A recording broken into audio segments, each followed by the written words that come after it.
할렐루야. 네, 반갑습니다.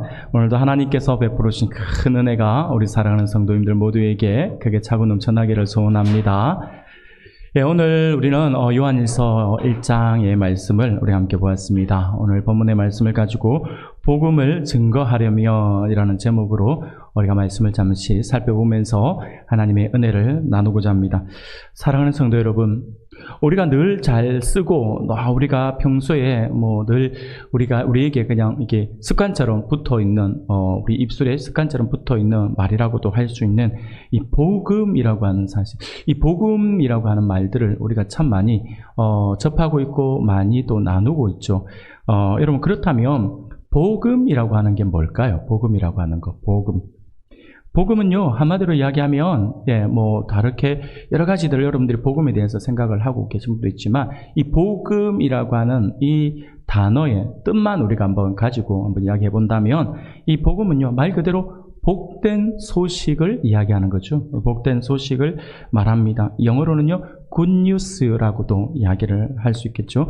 한마디로 기쁜 소식을 이야기합니다. 우리가 기쁜 소식을 우리는 복음이다라고 그렇게 이야기를 할 수 있겠죠. 그렇다면 이 기쁜 소식이라고 하는 게 뭘까요? 뭐가 우리에게 기쁜 소식일까요? 문득 이렇게 한번 생각해 봤어요. 우리가 학창 시절을 한번 떠올려 봅시다. 학교에서 공부하던 시절, 고등학교, 중학교 때로 우리가 한번 머리를 또 상상력을 동원해서 과거로 한번 돌아가서 한번 생각해 볼까요? 우리 학교에 가면 꼭 그런 분들이 있잖아요. 학교 선생님들 별명을 붙여가지고 그 선생님 특징을 꼬집어가지고 우리 별명을 많이 부르잖아요. 이름보다는 별명을 많이 부르잖아요. 그런데 제가 학생들하고 이렇게 제 어릴 때도 그랬고 또 우리 비슷한 또래의 친구들과 함께 대화를 나눠보면요, 각 학교마다 꼭 있는 선생님들에게 붙여진 별명이 꼭 있는 별명이 있죠. 독사는 꼭 있습니다. 어느 학교를 가든지 독사 꼭 있습니다. 그리고 독사와 비슷하게 불독, 불독 꼭 있습니다. 그렇죠? 독사는요, 한번 물리면 죽는다라고 하는, 저 선생님한테 걸리면 죽는다라고 하는 의미로 독사로 붙여지죠. 불독은요, 저 선생님한테 걸리면 한번 물리면 절대 안 놔준다, 끝까지 물고 늘어진다라고 하는 의미로서 불독이라고 붙이죠. 물론 생긴 것도 불독같이 생겼으면 불독, 또 귀엽게 생겼으면 치와와 이런 별명들을 많이 붙이잖아요. 보니까 대부분의 학교들을 보면 제가 보니까 다 연구해 보진 않았어요. 근데 주변에 이야기를 들어보면 우리 학교도 독사 있는데 이런 이야기를 많이 해요. 근데 놀라운 사실은요, 그 대부분의 독사, 불독이라고 하는 별명이 붙여진 선생님들이 가르치는 과목을 보면 대부분 수학이에요. 수학과하고 영어입니다. 그래서 아마 이 선생님들이 이 수업의 이 과목의 중요성 때문에 좀 더 엄하게 학생들을 대하다 보니까 학생들에게 그런 별명이 붙은 것은 아닌가라는 생각들이 문득 드는데, 자, 그러면 다시 한 번 더 과거로 돌아가서 우리 학교에 독사 선생님이 있어요. 그 선생님이 수학을 가르쳐요. 그런데 오늘 선생님이 쪽지 시험을 치겠다라고 말씀을 하셨고, 또 선생님이 엄청난 과제물을 넣어주었어요. 그래서 과제물을 해야 되는데 제가 노는 걸 너무 좋아하다 보니까 과제물을 하지 못했습니다. 그래서 어떻게 하지 하다가 몸으로 때우지 이런 생각들 많이 하잖아요. 오늘 몸으로 때우지 했는데 선생님이 점수를 깎겠다 그러고, 몸으로 때우려고 해도 독사한테는 안 되겠다 싶어서 걱정이 되는 거예요. 너무너무 조마조마하죠. 그래서 수업이 이제 시간이 다가오는데 숙제는 안 했지, 답은 없지, 어떻게 해야 될지 몰라서 조마조마하고 있어요. 근데 갑자기 한 학생이 교실에 그 앞문을 확 열면서 한 명이 팍 뛰어들어오면서 한다는 소리가, 야, 오늘 독사 안 온단다! 라고 하는 거예요. 그러면 어떻게 될까요? 난리가 나겠죠. 학생들은요, 난리가 납니다. 선생님이 급한 용무가 있어서 오늘 못 온대. 그렇게도 안 하잖아요. 선생님, 그렇게 누가 점잖게 하게 합니까? 독사 안 온단다! 라고 하면 여학교는 제가 모르겠습니다. 제가 남자 학교만 다녀가지고 여자 학교는 어떤 분위기인지 모르겠어요. 선생님을 걱정해가지고 선생님 어디 아프신가 이런 걱정하시는지 모르겠지만, 남자 학교는요, 그 수학제 던집니다. 하늘로 던지고 책상을 따다다닥 치고 그 순간 밖으로 뛰어나가는 애도 있어요. 왜 뛰어나갈까요? 저는 그 친구를 보면서 제가 니는 존경한다고 했던 생각, 우리 친구 가운데 한 명이 밖으로 막 뛰어나갔어요. 왜 뛰어나갔냐니까, 독사는 안 올 때 그냥 안 오지 않는다는 거죠.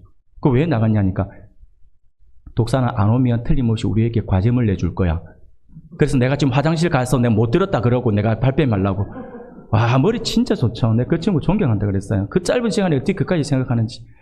여러분, 여하튼 학생들의 반응은요, 독사 안 온다라고 하는 말에 수업 시간에 조마조마하면서 맨날 막 지적하면서 앞에서 써봐라 그러고 막 풀어라 할 때 얼마나 막 마음 졸입니까? 그런데 그 선생님이 안 온다는 거예요. 그러면 숙제 검사도 안 해요. 쪽지 시험도 안 쳐요.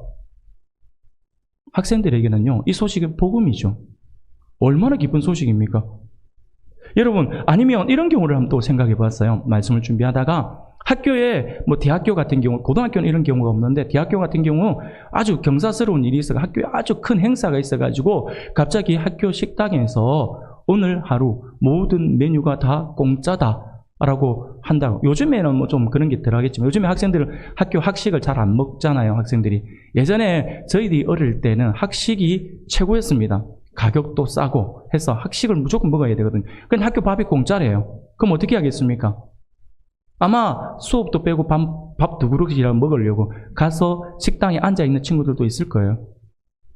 아마 그 친구들에게는 식당의 밥이, 모든 밥이 다 공짜다라고 하는 그 소식은 또 그에게도 복음이 될 수 있겠죠.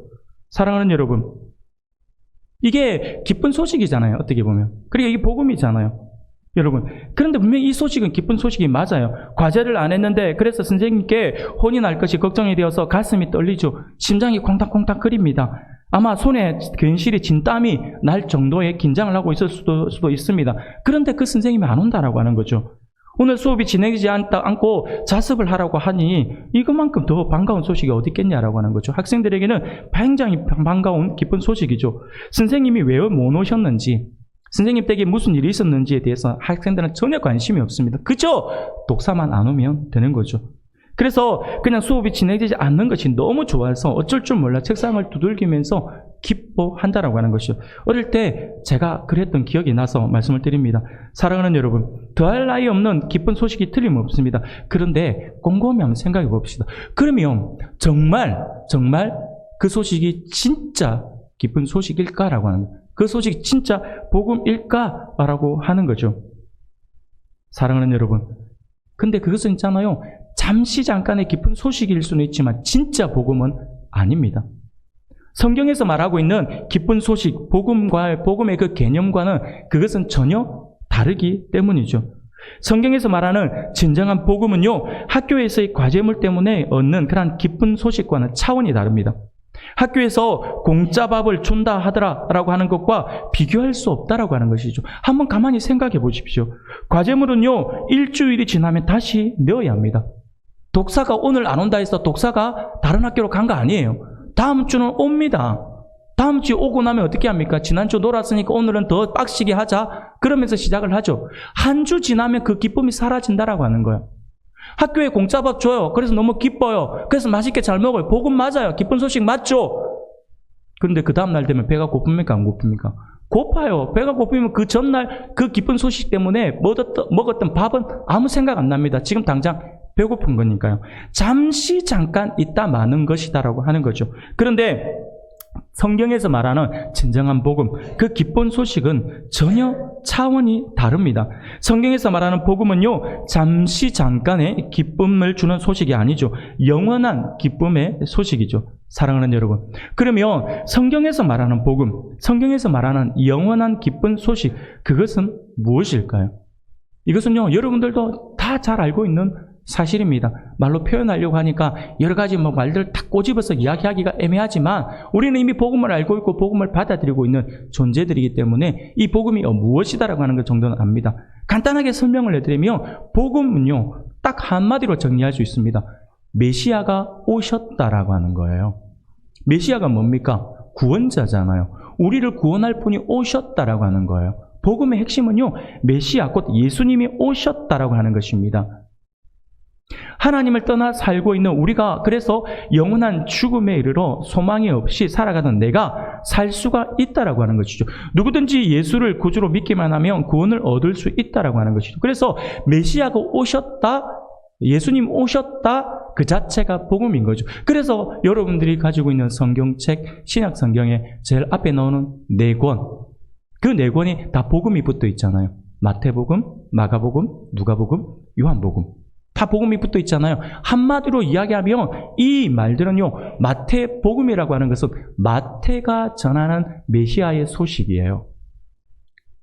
마가가 전하는 복음, 그거죠. 그 의미를 우리가 분명히 알고 있어요. 그래서 그 내용이 유사하게 흘러가고 있다고 하는 것이죠. 사랑하는 여러분, 이 복음은요, 잠깐 어떤 삶에 있어서 기쁨을 누리는 그것이 아닙니다. 잠시 삶의 연장이 아니라 영원히 살 수 있다라고 하는 그 내용, 그분이 오셔서, 그 메시아가 오셔서 우리로 하여금 영원한 생명을 주신다라고 하는 게 복음의 핵심이다라고 하는 것이죠. 이게 복음입니다. 바로 그래서 이 복음은요, 지상 최대의 기쁜 소식이 된다라고 하는 것이죠. 당시에 많은 사람들은요, 계명을 지켜야지만 구원을 얻는다라고 생각을 했습니다. 그래서 그들은요, 내가 온전한 행위로 계명의 말씀을 온전히 지켜야지만 구원을 얻을 수 있다라고 믿었던 것이거든요. 그런데 한번 생각해 보십시오. 계명을 지킨다라고 하는 게 쉬울까요? 어려울까요? 어려워요. 정말 어려워요. 왜 어렵냐면 하나하나 지켜나가는 것이 우리에게 큰 짐이 되어서 무거울 수는 있겠지만 기준이 없어요. 그래서 더 어려운 거예요.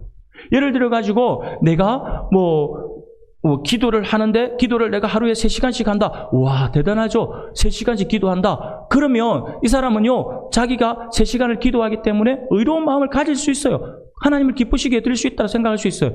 그런데 그 사람은요, 5시간, 10시간 기도하는 사람 앞에서는 아무 말도 못해요. 그 사람 앞에서 왠지 내가 죄인 같은 느낌이에요. 그만큼 못하니까.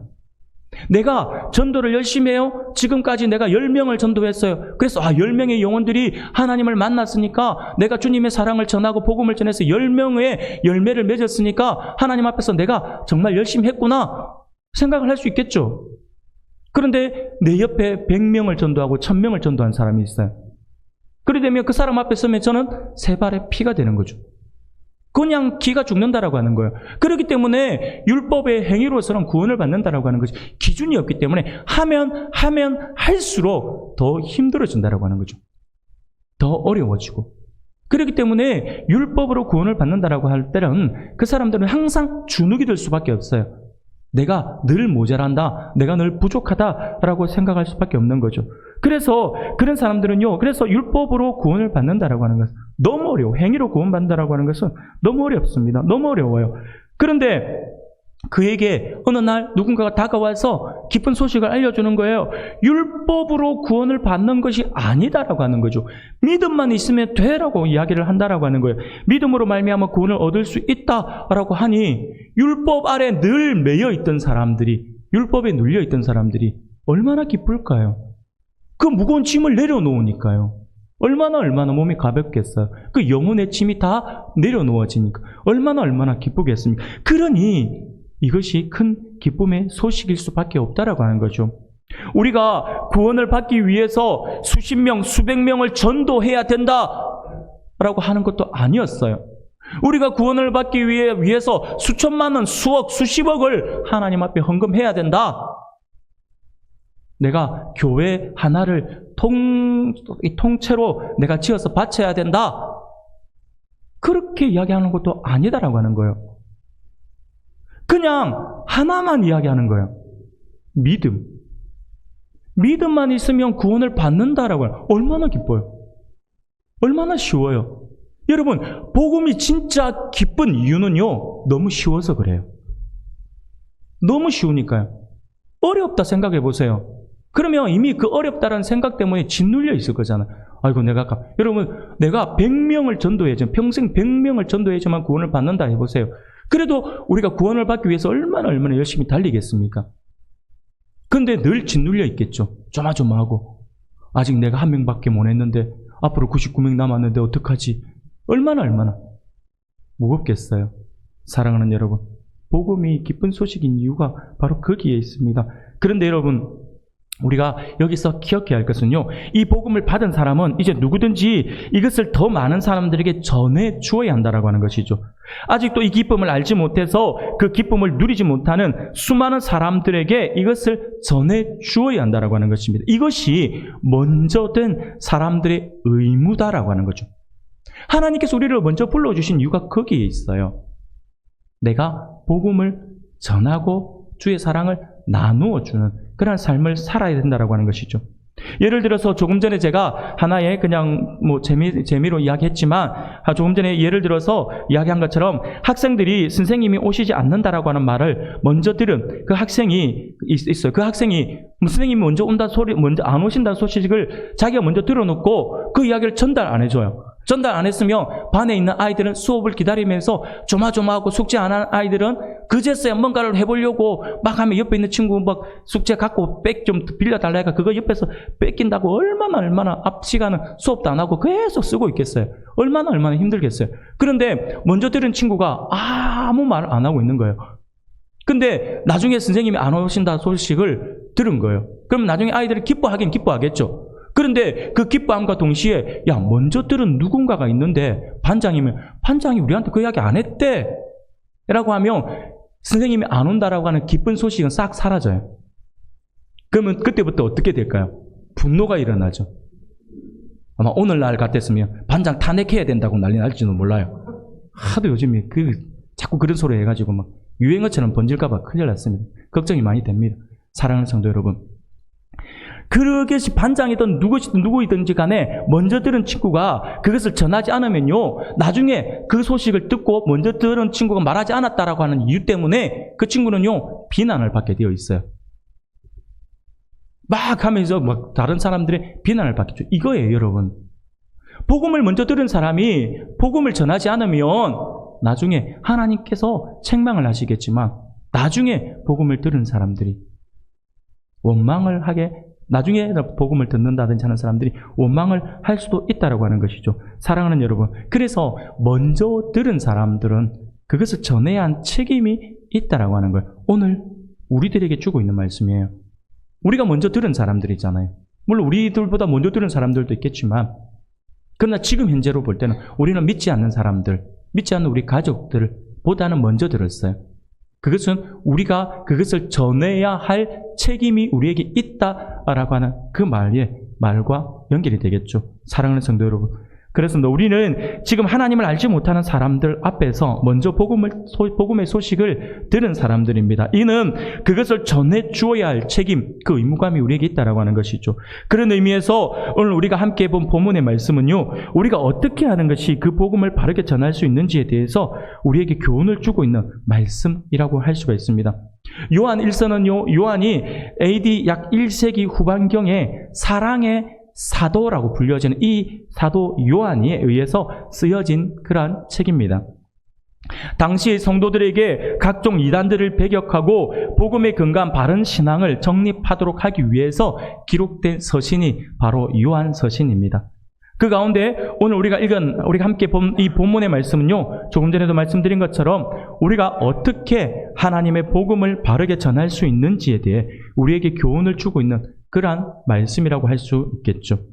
그러므로 이 시간에는요, 오늘 본문의 말씀을 중심으로 해서 우리가 어떻게 해야 하나님의 그 영원하신 그 기쁜 소식을 바르게 전할 수 있을 것인가에 대해서 우리가 잠시 살펴보면서 하나님의 은혜를 나누고자 합니다. 사랑하는 여러분, 우리가 어떻게 해야 하나님의 영원하신 이 기쁜 소식을 바르게 전할 수 있을까요? 첫 번째는요, 뭐냐면 바로 복음의 체험이 있어야 돼요. 내가 복음의 복음 증거자가 되기를 원하고 내가 주님의 사랑을 전하는 사람이 되기를 원한다라고 한다면 반드시 내가 먼저 체험을 해야 합니다. 내가 알아야 돼요. 내가 알아야 전할 거 아닙니까? 복음을 내가 체험해야 합니다. 1절 말씀이에요. 1절 우리가 같이 한번 읽어볼까요? 같이 읽겠습니다. 시작.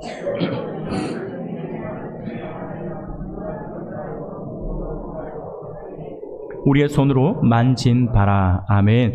요한은요, 생명의 말씀에 관하여 라고 말씀을 하고 있는데, 여기서 생명 그리고 말씀이라고 하는 것은요, 요한 복음에서, 오늘 요한 서신이지만 앞에 요한 복음서를 쓴 같은 인물이거든요. 요한 복음에서 그 핵심이 되는 가장 중요한 단어 중에 하나가 바로 이 생명이고 그리고 말씀이에요. 그래서 이 생명의 말씀, 이것은요, 생명의 말씀은 이렇게 어떤 의미냐면 인간에게, 우리 사람들에게 영원한 생명을 주시는 예수 그리스도를 의미한다라고 하는 거죠. 이 생명의 말씀은 바로 예수 그리스도를 가르치고 있다라고 하는 것입니다. 우리가 그걸 어떻게 알 수 있냐면 이것은요, 요한복음을 보면 알 수가 있어요. 요한복음 서두에 보면 요한복음 1장 1절에 이렇게 고백을 해요. 태초에 말씀이 계시니라. 이 말씀이 하나님과 함께 계셨으니 이 말씀은 곧 하나님이시니라 라고 말씀을 하고 있죠. 하나님과 함께 계신 말씀, 그 말씀이 곧 성자 하나님이다 라고 요한이 지금 선포를 하고 있는 것이죠. 그리고 1장 4절에 보면 또 이렇게 이야기합니다. 그 안에 생명이 있었으니 이 생명은 사람들의 빛이다 라고 그렇게 말씀을 하고 있고, 또 1장 14절에 보면 말씀이 육신이 되어 우리 가운데 거하심에 우리가 그의 영광을 보니 아버지의 독생자의 영광이요 은혜와 진리가 충만하더라 라고 말씀을 하죠. 종합해보면요, 말씀이 성육신 하셨다라고 하는 거예요. 말씀이신 성자 하나님이 성육신하여 이 땅에 오셨다라고 하는 것이죠. 그 오신 그분이 바로 예수님이다라고 이렇게 이야기를 하고 있다라고 하는 것입니다. 그러므로 오늘 본문에서 태초부터 있는 생명의 말씀, 바로 그 말씀은 바로 예수 그리스도시다라고 하는 것을 우리가 알 수 있다라고 하는 것이죠. 사랑하는 여러분, 그 예수님에 대해서 요한은요, 들은 바요, 눈으로 본 바요, 자세히 보고 우리 손으로 만진 바다라고 말씀을 하죠. 한마디로 우리가 우리 예수님에 대해 듣고 보고 만지는 곧 우리가 마음속에 주님으로 모시는 그 체험, 주님을 만나는 그 체험이 중요하다라고 하는 것을 이야기하고 있는 것입니다. 온전히 복음을 전하기 위해서는 내가 먼저 하나님을 알아야 한다라고 하는 거예요. 근데 이 알면요, 지식적인 알미 아니라 체험을 통해서 아는 그 알을 이야기하고 있습니다. 이 복음으로 인해 하나님을 체험해야 한다라고 하는 것이죠. 그렇습니다. 여러분, 내가 믿고 전하고자 하는 예수님을 내가 먼저 체험을 해야지 우리가 온전히 그 주님을 전할 수 있다라고 하는 것입니다. 자신이 하나님을 온전히 체험하지 못한 사람은요, 확신을 가질 수가 없어요. 여러분 한번 고민해 보셔야 합니다. 내가 복음을 전하는 데 있어서 복음을 잘 못 전하겠다, 내가 제대로 증거하지 못하겠다, 내가 전도를 해야겠는데 잘 못하겠다 라고 하는 것은요, 나의 안에 내가 성격이 내향적이고 말도 못하고 내가 너무 좀 소심해서 이렇게 이야기하지만 아니에요. 사실은 내가 모르고 있는 거죠. 사실은 내가 주님을 만난 체험이 없기 때문에 그래요. 내가 주님을 만난 체험을 가진 사람은요, 반드시 표현이 되게 되어 있어요. 나타나게 되어 있다니까요. 이것은 너무나도 자연스러운 거예요. 우리가 배고플 때 음식을 먹으며 자연스럽게 배가 불러오는 것과 같은 거예요. 주님을 만난 사람은요, 자연스럽게 음식을 먹으면 배가 불러오는 것처럼 우리가 주님을 만난 사람은 자연스럽게 그 주님이 우리에게 표현이 되어지게 되어 있어요. 그것대로 드러나게 되어 있다라고 하는 거예요. 그런데 그 주님을 체험하지 못한 사람이 복음을 전하면요, 깊이 있는 복음을 전하지 못합니다. 그냥 전도지 주는 걸로 끝나버리죠. 그것이 내가 할 일 다 했다라고 생각을 할 수 있다라고 하는 것이죠. 내가 주님을 만나지 못하면요, 이렇게 되는 거죠. 결국 나는 자세히 잘 모르겠는데 너희는 한번 믿어봐라, 여기에 구원이 있다고 하던데 라고 밖에 안 되는 거예요. 있다 카더라, 예수 믿으면 구원받는다 카더라, 그거예요. 그러나 체험이 있는 사람은 다르죠. 카드라가 아니죠. 확신에 찬 이야기를 하게 되는 거죠. 예수님을 믿으면 구원을 받는 다가 되는 거죠. 체험이 있고 없고의 차이가 얼마나 큰지 아시겠습니까? 사랑하는 여러분, 체험의 신앙이 매우 중요하다고 하는 것이죠. 그래서 저는 할 수만 있는 대로 우리 사랑하는 성도님들 모두가 주님을 만나고 주님을 체험하는 신앙을 가지기를 소원합니다. 하나님 앞에 기도할 때 기도 응답 받아본 사람이 기도를 더 열심히 해요.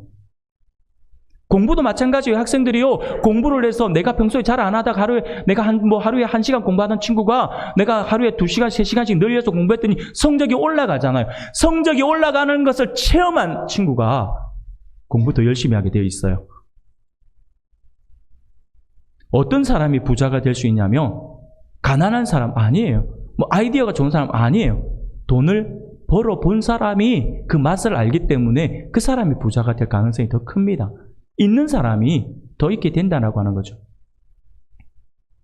사랑하는 성도 여러분, 체험이 너무 중요합니다. 우리말에 백문이 불여일견이라고 하는 말이 있죠. 무슨 말이죠? 100번을 듣는 것보다 한 번 보는 것이 낫다라고 하는 말이잖아요. 근데 요즘에는 이 말을 조금 변형시켜서 쓰는 말이 있죠. 백견이 불여 일식이라고 이야기를 하죠. 무슨 말일까요? 100번 보는 것보다 한 번 먹어보는 것이 낫다라고 하는 거예요. 실컷 음식 막 쳐다봐봤자 소용없어요. 내가 한번 먹어봐야 된다라고 하는 거죠. 사랑하는 여러분, 저는 이것을 오늘 우리들에게 적용하고 싶어요. 100번 복음의 소식을 전해 듣는 것보다 한번 주님을 만나는 것이 더 복되다라고 하는 거예요. 하나님을 인격적으로 만나야 한다라고 하는 것이죠. 그래야지만 세상의 그 어떤 바람에도 흔들리지 않습니다. 체험한 사람은요, 절대로 주님을 떠나지 않아요. 대부분 신앙이 흔들리고 신앙의 세상의 어떤 바람에 요동치는 사람들 대부분은요, 주님을 체험하지 못해서 그래요. 주님을 체험한 사람은요, 절대로 주님을 떠나지 않습니다. 100번 보는 것보다 한 번 먹어보는 것이 낫다라고 하는, 이 조금 전에 말씀드린 백견이 불여 일식이라고 하는 것처럼 우리 복음도 마찬가지라고 하는 거죠. 주님을 만나보는 것이 중요합니다. 하나님을 인격적으로 만나야 한다라고 하는 것이죠. 그래야지만 세상의 그 어떤 바람에도 흔들리지 않죠. 사랑하는 여러분, 내가 하나님을 먼저 만나는 체험이 있어야지만 우리가 바른 복음을 전할 수 있다라고 하는 사실을 우리가 분명히 기억해서 오늘도 변함없이 나를 만나주시기를 원하시는 우리 하나님 앞에서 나를 만나주시고 나의 마음을 만져주시기를 구하면서 그 놀라운 은혜를 체험케 해달라고 하나님 앞에 엎드려 기도함으로 말미암아 그 주님을 만나고 체험하는 우리 성도님들이 되기를 소원합니다. 하나님은요, 숨어있는 하나님이 아니에요. 하나님은요, 우리가 찾아서 막 숨바꼭질 하듯이 너희들이 찾아봐, 나 숨어 있을게 하면서 숨어 계신 분이 아니에요. 하나님은요, 처음부터 우리에게 당신을 보여주기를 원하시는 하나님이신 거죠. 그래서 우리의 종교를 우리가 계시의 종교라고 이야기하죠. 하나님은 계속해서 당신을 우리에게 보여주고 싶어 하신다니까요. 전에도 한번 말씀드렸잖아요. 하나님이 얼마나 당신을 보여주고 싶어 하시는지 성경에 보면, 성경 제일 앞에 무슨 성경이 있죠? 네, 겉장 그러면 안 됩니다. 예전에 그게 무슨 그런 거 있잖아요. 그 넌센스 퀴즈에 성경의 제일 앞에 있는 장은 무슨 장일까요? 창세기 1장. 그래. 아닙니다. 겉장입니다. 겉장. 이렇게 이야기하고. 죄송합니다. 제가 쓸데없는 소리를 했어. 창세기잖아요. 창세기 1장 1절 말씀. 자, 다 아시죠? 창세기 1장 1절. 앞에 화면은 없지만 한번 같이 해볼까요? 시작. 예전에 제가 청년부 사역을 할 때에 수련회를 갔어요. 수련회 가서 골든벨 이게 한다고, 성경 골든벨 한다고 문제를 딱 줬어요. 그러면서 문제를 딱 냈어요. 당연히 이걸 모두가 맞출 수 있는 문제라가 제일 첫 번째 문제에 제가 뭐라고 질문을 냈냐면 창세기 1장 1절을 쓰십시오 했어요. 그랬더니 쓰는데 저 깜짝 놀랐어요. 절반 정도가 틀렸어요. 틀린 게 그것이 몰라서 틀린 것이 아니라 뭐라고 썼냐면, 근데 이 아이들이 늘어놓는 궤변이 참 내가 너무 웃겨가지고 제가 이야기 말씀드리는데 뭐라고 하냐면 태초에 하나님 천지를 창조하시니라는데 이 친구가 뭐라고 했냐면 대부분 쓴 게 태초에 하나님이 천지를 창조하셨습니다 라고 쓴 거예요. 의미가 맞잖아요 라고 이야기하는 거예요. 아니, 나는 목사님은 성경 그대로 쓰기를 원한다 라고 해서 했더니, 아니 어떻게 우리가 하나님 앞에 반말을 씁니까? 존댓말을 써야죠. 막 그러면서 천지를 창조하셨습니다가 맞다고 끝까지 우기가지고 제가 웃으면서 연습 게임이었다라고 했던 기억이 납니다. 사랑하는 여러분, 제가 왜 창세기 1장 1절 말씀을 이야기하냐면 하나님께서 우리의 종교가 계시 종교라고 말씀을 드렸는데 하나님께서 얼마나 당신을 우리에게 보여주고 싶어 하셨는지 성경의 제일 앞에 있는 창세기, 그것도 1장 1절에 당신이 누구이신지를 우리에게 보여주고 있잖아요. 태초에 하나님이 천지를 창조, 나는 모든 것을 만든 창조주다라고. 이것만큼 확실한 게 어디 있어요? 처음부터 딱 시작하잖아요. 말씀이. 사랑하는 여러분, 하나님을 찾으려고 하나님이 어떤 분이신가 찾으려고 막 성경책을 찾지 마세요. 제일 앞에만 펴면 돼요. 하나님이 누구신가? 창조주 하나님, 모든 만물을 창조하시고 나를 지으신 하나님. 얼마나 놀랍습니까? 하나님이 보여주고 싶어 하신 거죠. 그래서 우리가 하나님 앞에 여러분들이 보여달라고, 체험하게 해달라고 기도하면 하나님 반드시 보여주십니다. 우리 옆에 계신 하나님께서 나 여기 있어라고 하시니까 오늘부터 여러분들 아직 체험이, 내가 확신이 안 간다, 체험이 덜하다 하시는 분들은 지금부터라도 기도하십시오. 매달리십시오. 하나님, 기도를 통해서, 말씀을 통해서, 성도 간의 교제를 통해서, 찬양의 시간을 통해서 하나님 만나기를 소원합니다라고 기도하십시오. 하나님 반드시 우리를 만나주시고 우리 영혼을 만져주실 것입니다. 두 번째로 우리가 어떻게 해야 하나님의 영원하신 이 기쁜 소식을 바르게 전할 수 있을까요? 그것은요, 사귀고자 하는 마음, 곧 사람을 사랑하는 마음이 있어야 한다라고 하는 거예요. 우리 안에 그 마음이 있어야 돼요. 사랑하는 마음이 없으면 복음을 전하기가 힘듭니다. 3절입니다. 3절 제가 읽어드리겠습니다. 우리가 보고 들은 바를 너희에게도 전함은 너희로 우리와 사귐이 있게 하려 함이니 우리의 사귐은 아버지와 그의 아들 예수 그리스도와 더불어 누림이라 라고 말씀을 하죠. 요한은요, 자신이 지금 그리스도의 성육신을 증가하는 목적을 이 3절에서 이야기하고 있습니다. 그 목적을 무엇이라고 말씀을 하고 있나요? 요한은 자신이 그리스도의 성육신을 지금 이 편지의 수신자들에게 증거하는 목적을 그들도 자신과 마찬가지로 하나님, 곧 예수 그리스도와의 교제를 갖도록 하기 위함이다라고 이야기를 하고 있습니다. 여러분, 이것을 공동번역이라고 하는 것이 있는데, 이 공동번역에서는 좀 더 우리에게 조금 더 쉽게 다가올 수 있도록 번역을 해놨어요. 어떻게 번역했냐면 이렇게 번역을 합니다. 우리가 보고 들은 그것을 여러분에게 선포하는 목적은 우리가 아버지와 그리고 그분의 아들 예수 그리스도와 사귀는 친교를 여러분도 함께 나눌 수 있게 하려 하는 것입니다 라고 이야기하고 번역을 하고 있어요. 사랑하는 성도 여러분, 지금 요한이 이야기를 하고 있는 것은 뭐냐면, 내가 주님을 만났을 때의 그 기쁨이 너무 크다. 그 사랑하는 마음이, 그 주님을 만난 체험이 너무나도 큰다. 근데 내가 사랑하는 당신들에게도 역시 이 기쁨이 있기를 원한다. 하나님과의 그런 교제를 여러분들이 누리기를 원한다 라고 이야기를 하고 있다라고 하는 거예요. 요한은 이 편지를 받은 수신자들을 사랑하는 마음에서 자신이 경험한 예수 그리스도, 그 복음을 그들 또한 받아들이기를 원하고 자신이 주님과 나누었던 그 교제를 그들 또한 나눔으로 인하여 참 기쁨과 구원을 누리기를 원한다라고 하는 것이죠. 사랑하는 여러분, 그렇습니다. 요한의 이러한 권면은 결코 지금 이 편지를 받는 수신자들을 사랑하지 않고서는 고백할 수 있는 내용이 아니죠. 사랑하는 마음이 없으면 이 고백하기 힘들어요. 우리가 잘 알고 있는 것처럼 사랑하는 마음이 간절할수록 그 대상에게 더 좋고 기쁜 소식을 더 빨리 즐겁게 전하고자 하는 마음이 간절하게 생긴다라고 하는 것이죠. 여러분, 맛있는 거 아주 저렴한 가격에 맛있는 걸, 여러분들이 맛있는 음식을 어디 나가서 먹었다 생각해 봅시다. 그 맛있는 음식을 먹을 때 가장 먼저 누구를 떠올리나요? 안 떠올리나요? 가장 먼저 누구를 떠올립니까? 예전에 제가 앞에 있던 우리 청년에게 이거 이야기, 여러분들 맛있는 음식을 먹으면 누구를 제일 먼저 떠올립니까? 했더니 한 친구가 목사님이 떠오릅니다. 제가 고맙다 그랬어요. 왜 내가 떠오르지? 하니까 목사님한테 사달라 하려고요. 잘했다고. 사랑하는 여러분, 우리가 맛있는 음식 먹으면 가장 먼저 떠올리는 사람은요, 대부분은 자기가 가장 사랑하는 사람이에요. 가장 자기가 아끼는 사람일 겁니다. 그래서 이 음식, 내가 맛있는 음식 먹으면 부모님께 사다 드려야지, 아니면 내 사랑하는 자녀들에게 맛을 보여줘야지, 아니면 나의 사랑하는 친구들에게, 지인들에게 이것을 줘야지, 자, 이게 다음에 내가 대접해야지. 여러분, 사랑하는 마음이 없으면 이게 가능할까요? 없어요. 사랑하는 마음이 있어야지만 가능한 거죠. 예전에 제가 이제 학교에 다닐 때에, 대학에 다닐 때에 좀 늦게 제가 공부도 하고 또 다른 공부도 하고 하느라고 좀 늦었는데, 늦게 공부를 할 때에 학교에 총장님이 한 번 바뀐 적이 있어요. 총장님이 바뀌었는데, 이 총장님이 바뀐 그날, 바뀌는 그 취임식하는 그날, 학생들한테 강구가 안 나갔어요. 안 나갔는데, 제가 그냥 그날 취임식 하는 그때 학생들 수업은 수업대로 진행하니까 수업을 하고 제가 그냥 점심시간이다 식사를 한다고 식당에 갔는데, 식당에 A4 문구에 이렇게 글자가 써 있는 거예요. 입구에. 그 순간 멀리서 봤는데 오늘 식당 안 한다는 말인가? 라고 생각을 해서 가까이 갔더니 뭐라고 써 있냐면 이렇게 써 있었어요. 오늘 새 총장님 취임 기념으로 모든 메뉴가 무료입니다. 취임 기념으로 공짜다라고 하는 거예요. 근데 이게 학교에 광고가 안 된 거죠. 마치 우리 청년들 갑자기 모임하면 번개 모임 이러잖아요. 이것처럼 지금 갑자기 결정이 된 거예요. 그래서 A4 용지에다가 탁 붙인 거예요. 붙여가지고 막 써놓은 거예요. 근데 이걸 본 사람은 알고 모르는 사람들은 모르죠.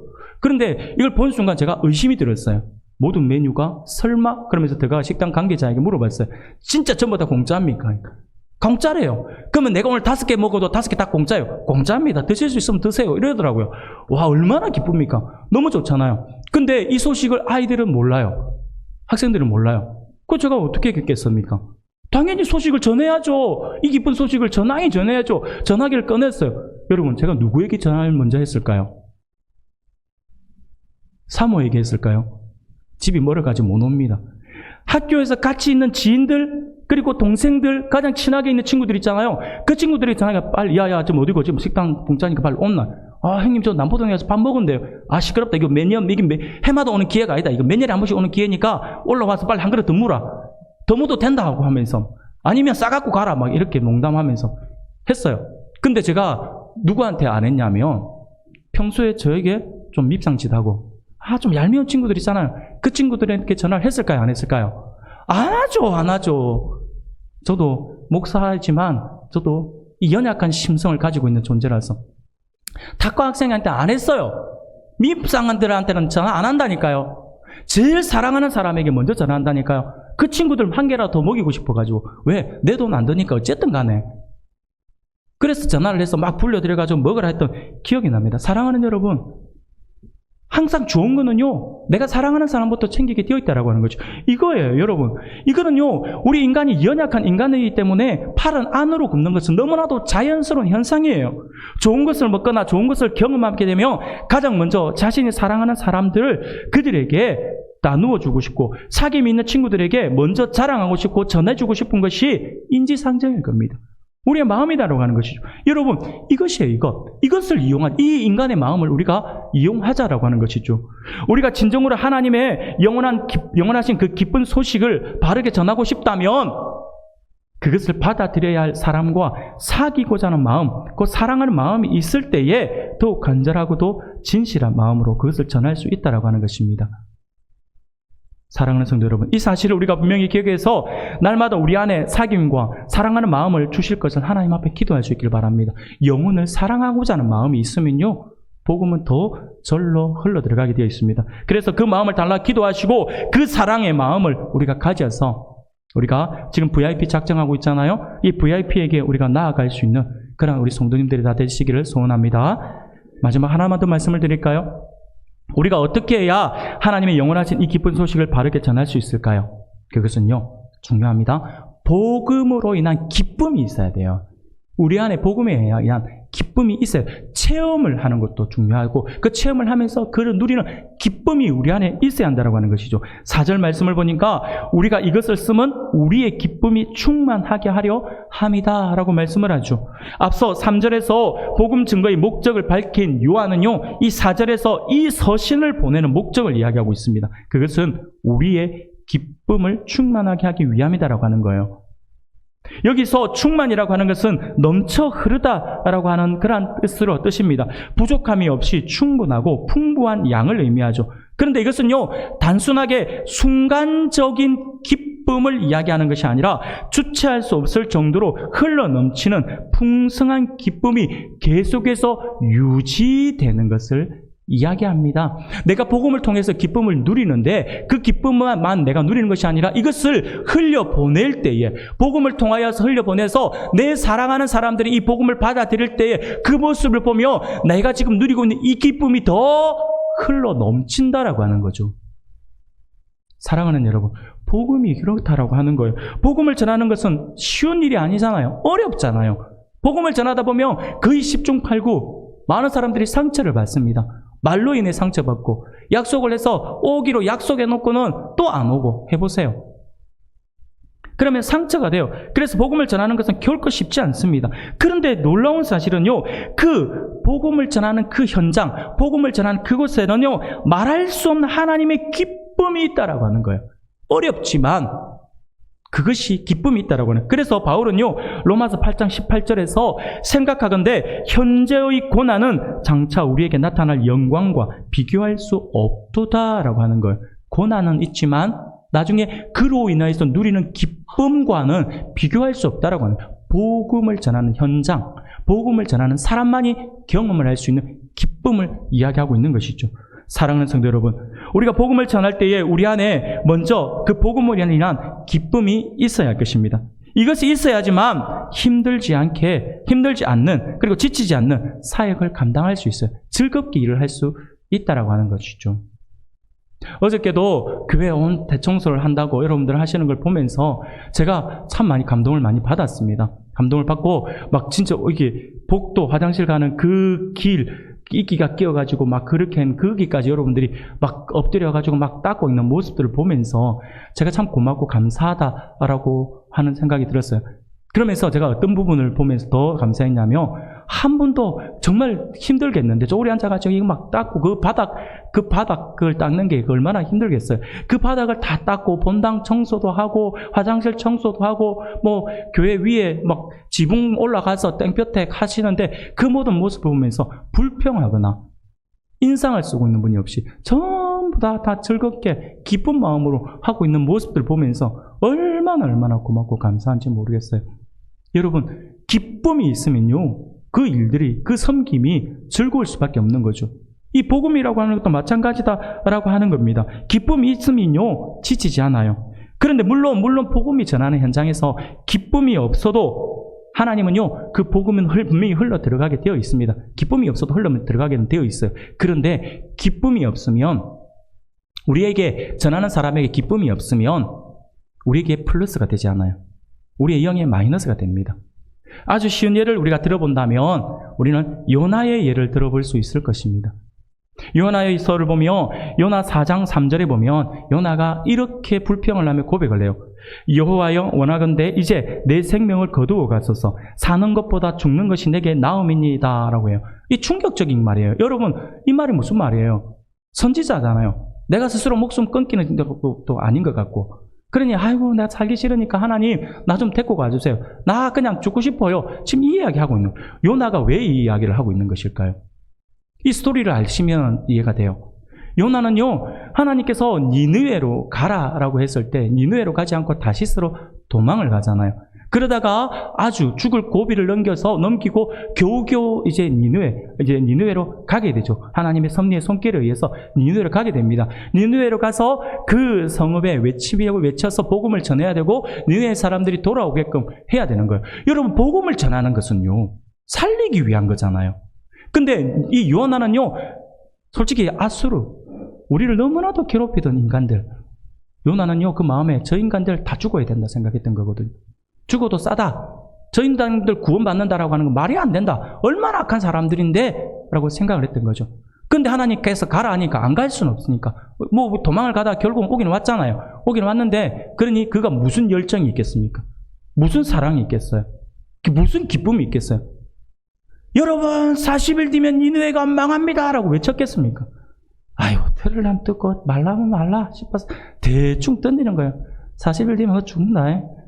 아이고, 복음, 너 뭐 빨리 돌아와. 안 들어올래? 그럼 네 소신대로 살아. 네 마음대로 해. 그러나 너희들 40일 뒤에 망할 거야. 그것도 큰 소리도 안 했을 것 같아요. 그냥 툭툭 던지는 소리로, 아이고 인간들아 언제 돌아올래? 이러면서 안 했겠습니까? 그런데 놀라운 사실은요, 그렇게 건성으로 전했던 요나의 그 말에 니느웨 성이 뒤집어지는 거예요.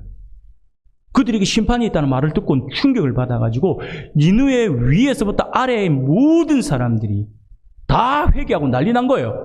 이스라엘 땅에서도 경험하지 못한 놀라운 부흥의 역사가 일어나고 있는 거예요. 확실하게 전하지도 않았는데.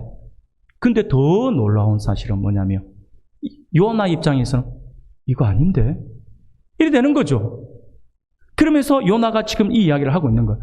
저 인간들 죽어야 되는데, 복음을 받아들이면 안 되는데 저 인간들 돌아서면 안 되잖아요. 내가 이럴까봐 내가 도망간 거 아닙니까? 지금 이거예요. 지금 내 이럴 줄 알았다 이거죠. 지금 하나님, 분명히 저 인간 죽어야 되는데 저 인간들 다시 분명히 하나님 다시 회복시켜 줄 거다고 진짜 하면서 막, 그러면서 요나는요, 복음을 전해서 그 영혼들이 돌아오는 기쁨, 그 기쁨은 그 안에 없었던 거죠. 복음의 기쁨이 없으니까. 돌아오는 기쁨, 그들이 회개하고 하나님께 돌아오는 모습이 보이지 않는 거예요. 그러면서 그냥 자기가 죽고 싶다라고 하는 이유는 그거예요. 자기가 실없는 사람 됐다라는 거죠. 40일 뒤면 망한다라고 분명히 내가 왜 이야기했는데 하나님께서 그 심판을 철회했으니까 이제 내가 쪽팔려서 내가 어떻게 다니노? 이거죠. 사람들이 분명히 그럴 거예요. 봐, 네 말대로 40일 뒤에 안 망하네? 막 그렇게 이야기할 거라 생각하는 거죠. 사랑하는 여러분, 우리도 이런 사람 많죠? 이런 분들이 많아요. 남들이 어떻게 생각할지, 남들이 어떻게 말할지, 이게 내 앞으로 내가 어떻게 할거, 이런 생각하는 분들 많죠? 그것 때문에 잘 못하시는 분 많죠? 여러분, 한 가지 사실 아셔야 합니다. 세상 사람들은요, 우리 주변에 있는 사람들 그렇게 한가한 사람들이 많지 않아요. 그냥 몇몇 사람들 뿐이죠. 대부분은 그 이야기들을 몰라요. 기억하지 못해요. 근데 요나는요, 그것을 기억하면서 지금 이야기하고 있는 거죠. 사랑하는 여러분, 얼마나 모순적인 모습입니까? 우리는 하나님께서 불러주신 하나님의 복음의 증거자들이잖아요.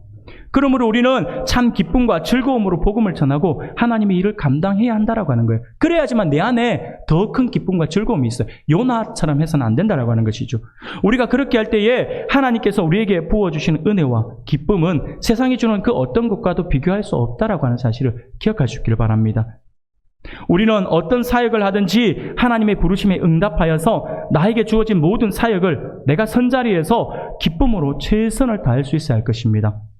복음을 전하는 자는 복음을 전하는 현장에서, 내가 교사로 섬기고 있다면 교사의 자리에서, 내가 청소를 하고 있다면 내가 청소하는 그 현장에서, 아니면 교회에서 주방에서 섬기는 그러한 부분이라고 한다면 섬기는 그 주방에서, 차량으로 봉사하시는 분들은 차량 봉사의 자리에서, 예배 인도자는 예배 인도의 자리에서 기쁨으로 모든 사역을 감당할 때에 하나님께서는 우리의 모든 공동체 안에 더할 나위 없는 은혜와 복을 선물로 주실 것이고 하나의 공동체로 우리를 더욱 아름답게 세워주실 것입니다. 사랑하는 성도 여러분, 하나님께서 오늘 우리에게 주시는 말씀을 기억할 수 있길 바랍니다. 우리 모두는 하나님께서 복음 사역자로 불러주신 복음 증거자다라고 하는 사실을 우리가 기억할 수 있길 바랍니다. 그래서 오늘 말씀을 기억하면서 오늘 먼저 우리가 하나님을 체험하게 해달라고 하나님 앞에 엎드릴 수 있기를 바라고, 그리고 영혼을 사랑하고 사귈 수 있는 은혜의 마음을 달라고 하나님 앞에 역시 기도하며, 무엇보다 넘쳐나는 기쁨으로 그 모든 것을 감당할 수 있게 해달라고 기도함으로 말미암아서 이번 다가오는 명절을 우리가 좋은 기회로 삼을 수 있기를 바랍니다. 그래서 이 다가오는 명절은 우리 신앙생활을, 우리 주변에서 우리 신앙생활을 바르게 하지 못하고 있거나 영적으로 많이 지쳐있는 분들, 아니면 믿지 않는 지인들이 있다면 그들에게 주의 사랑과 복음을 전하는 기회로 삼아서 그것을 기쁨 가운데 전할 수 있는 우리 성도님들이 되기를 소원합니다. 그래서 하나님께서 부어주시는 은혜 안에서 풍성한 열매를 맺음으로 더욱 아름다운 공동체로서 우리 은강교회를 세워나가는 우리 모든 성도님들이 다 되시기를 주님의 이름으로 축원합니다.